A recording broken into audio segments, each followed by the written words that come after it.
ಇನ್ನು ಹೈಕಮಾಂಡ್ ಏನು ಫೈನಲ್ ಪಟ್ಟಿಯನ್ನು ರೆಡಿ ಮಾಡಬೇಕಾಗಿದೆ, ಅದಕ್ಕೆ ಹೈಕಮಾಂಡ್ ತನ್ನದೇ ಆದಂತಹ ಒಂದಷ್ಟು ಲೆಕ್ಕಾಚಾರಗಳನ್ನು ಕೂಡ ಹಾಕ್ಕೊಂಡಿದೆ. ಚುನಾವಣೆಯನ್ನು ಗಮನದಲ್ಲಿ ಇಟ್ಟುಕೊಂಡು ಸಂಪುಟ ವಿಸ್ತರಣೆಗೆ ಹೈಕಮಾಂಡ್ ಪ್ಲಾನ್ ಮಾಡಿರುವಂಥದ್ದು. ಹೀಗಾಗಿ ಹಳಬರ ಜೊತೆಯಲ್ಲಿಯೇ ಹೊಸ ಮುಖಗಳಿಗೆ ಅವಕಾಶವನ್ನು ಕೊಡೋದಕ್ಕೆ, ಸಮತೋಲನವನ್ನು ಕಾಪಾಡಿಕೊಳ್ಳೋದಕ್ಕೆ ಲೆಕ್ಕಾಚಾರವನ್ನು ಹಾಕ್ಕೊಂಡಿದೆ. ಎಲ್ರಿಗೂ ಅವಕಾಶವನ್ನು ಕೊಡಬೇಕು ಅಂತೇಳಿ ಆ ಲೆಕ್ಕಾಚಾರ ಹಾಕ್ಕೊಂಡಿದೆ.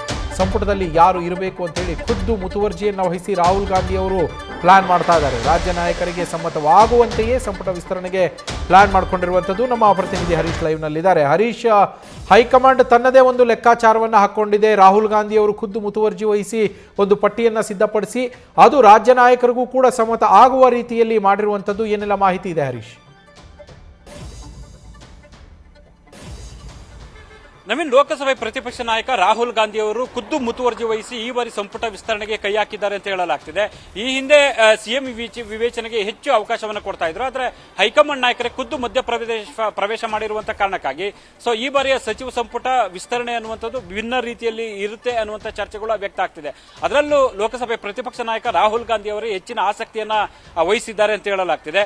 ಅಂದ್ರೆ 2028ರ ವಿಧಾನಸಭಾ ಚುನಾವಣೆಯನ್ನ ಗಮನದಲ್ಲಿಟ್ಟುಕೊಂಡು ಈ ಬಾರಿ ಸಂಪುಟ ವಿಸ್ತರಣೆ ಮಾಡಲಾಗ್ತಿದೆ ಅನ್ನುವಂಥ ಮಾತುಗಳು ಕೂಡ ಕೇಳಿಬರ್ತಿದೆ. ಅದೆಲ್ಲದಕ್ಕಿಂತಲೂ ಈ ಬಾರಿ ಸಂಪುಟ ವಿಸ್ತರಣೆಯಲ್ಲಿ ಹೊಸಬರಿಗೆ ಹೆಚ್ಚಿನ ಆದ್ಯತೆ ನೀಡಲಾಗ್ತಿದೆ ಅನ್ನುವಂಥ ಮಾತುಗಳು ಕೇಳಿಬರ್ತಿದೆ. ಹಳಬರ ಜೊತೆಗೆ ಹೊಸಬರು ಕೂಡ ಸಚಿವ ಸಂಪುಟದಲ್ಲಿ ಇರುವಂತ ನಿಟ್ಟಿನಲ್ಲಿ ಸಮತೋಲನವನ್ನು ಕಾಯ್ದುಕೊಳ್ಳುವಂತ ಲೆಕ್ಕಾಚಾರದ ಭಾಗವಾಗಿ ಒಂದು ಪ್ಲಾನ್ ಅನ್ನು ಮಾಡಿದ್ದಾರೆ ರಾಹುಲ್ ಗಾಂಧಿ ಅವರು ಅಂತ ಹೇಳಲಾಗ್ತಿದೆ.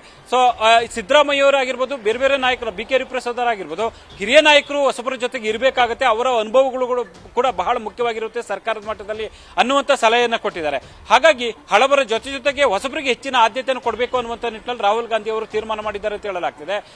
ಹೊಸಬರು ಅಂತ ಬಂದಂತ ಸಂದರ್ಭದಲ್ಲಿ ಡಿ ಕೆ ಶಿವಕುಮಾರ್ ಅವರ ಬೆಂಬಲಿಗರೇ ಹೆಚ್ಚಿನ ಸಂಖ್ಯೆಯಲ್ಲಿ ಹೊಸಬರು ಇದ್ದಾರೆ. ಹಾಗಾಗಿ ಹೊಸಬರು ಈ ಬಾರಿ ಸಂಪುಟದಲ್ಲಿ ಹೆಚ್ಚಿನ ಪ್ರಾತಿನಿಧ್ಯತೆ ಅಥವಾ ಹೆಚ್ಚಿನ ಪ್ರಾಶಸ್ತ್ಯವನ್ನು ಪಡ್ಕೊಳ್ತಾರೆ ಅನ್ನುವಂಥದ್ದು ಕೂಡ ಕೇಳಿ ಬರ್ತಿದೆ. ಆದ್ರೆ ಎಷ್ಟು ಜನ ಹೊಸಬರಿಗೆ ಕೊಡ್ತಾರೆ, ಹೊಸ ಮುಖಗಳಿಗೆ ಕೊಡ್ತಾರೆ ಅನ್ನುವಂಥದ್ದು ಕುತೂಹಲ ಕೇಳಿ ಮಾಡಿಕೊಟ್ಟಿದೆ.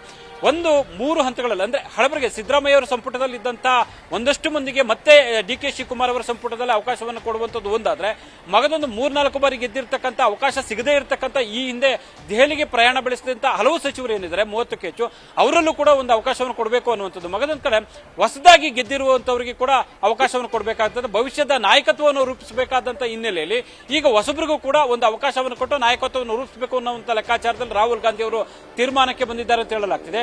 ಆ ಎಲ್ಲಾ ಕಾರಣಕ್ಕಾಗಿ ಪ್ರಾದೇಶಿಕ ಜಾತಿ ಸಮೀಕರಣದ ಲೆಕ್ಕಾಚಾರದಲ್ಲಿ ಜಿಲ್ಲಾವಾರವನ್ನು ಪರಿಗಣಿಸಿ ಅಂತಿಮವಾಗಿ ಸಚಿವ ಸಂಪುಟ ವಿಸ್ತರಣೆಯನ್ನು ಮಾಡುವಂತ ನಿಟ್ಟಿನಲ್ಲಿ ಪಟ್ಟಿಯನ್ನ ಅಖೈರುಗೊಳಿಸುತ್ತಾರೆ ಅನ್ನುವಂಥ ಮಾಹಿತಿ ಲಭ್ಯ ಆಗಿದೆ. Naveen, thank you Harish. News First ನಿರ್ಭೀತಿಯಿಂದ ನಿಮ್ಮ ಪರವಾಗಿ.